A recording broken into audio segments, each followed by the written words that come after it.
Hi everyone, welcome to physics class. We are still continuing discussing velocity time graph, and I would like us to attend to these questions together so that we have more experience concerning velocity time graph. As we are preparing for JAMB and Waec, we need to read voraciously. So this is going to help us to excel in that exam. This is Waec physics past question 2018. For we that we are preparing to write Waec, you see this question is very, very important for us. Let's challenge it together. We are going to use the experience we already learned to challenge this question.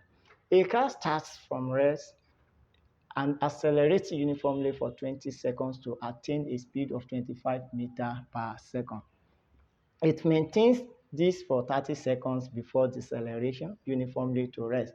The total time for the journey is 60 seconds. Sketch a velocity time graph for the motion. Use the graph to determine the total distance traveled by the car and deceleration of the car. So let's do it together.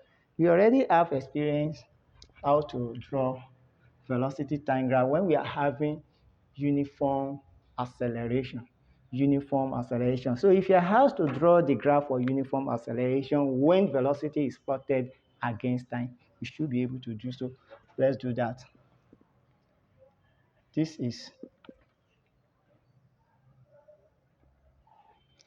axis is for velocity. Let me write velocity measured in meter per second. Here is time.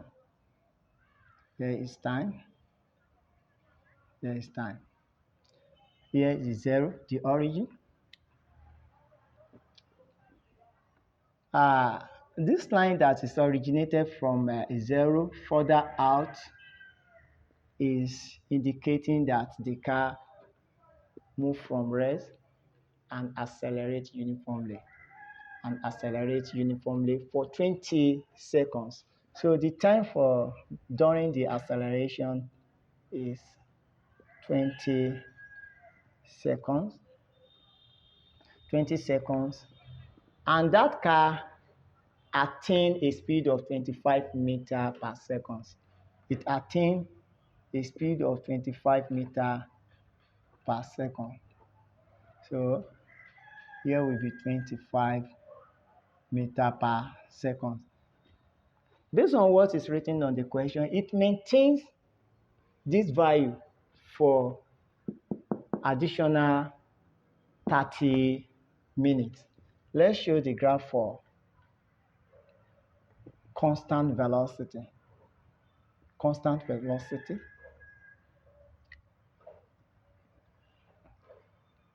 for 30 seconds. What am I going to write here for time? Here is 20. From 0, you spend 20 seconds during the acceleration. During the constant velocity, 30 seconds. What am I going to write? The total time will now be 50 seconds.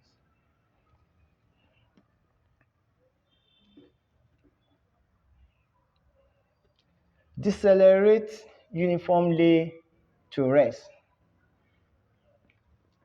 The total time spent for the journey is 60 seconds. That tells us that the time during the deceleration is 10 seconds.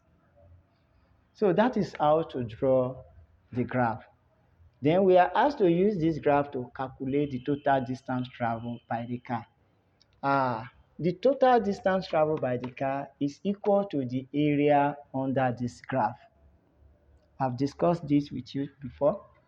The area under this graph is given because if you look at the shape of this diagram, it's a trapezium, and to calculate the areas of a trapezium is given as R into this magnitude. Let's say here is A, here is B, C, D, E. We can say the magnitude AB plus OC, this magnitude, OC then multiplied by the height, you can say AE. So once we have this formula, we can easily determine the total distance travel. The total distance travel is equal to the magnitude here. We can see from here is 20, here is 50. So the distance should be 30. OC is 60. The height is 25. So we can calculate that to give us the total distance travel. Here will be 90 multiplied by 25. Distance is 90 multiplied by 25 is 2250 divided by 2.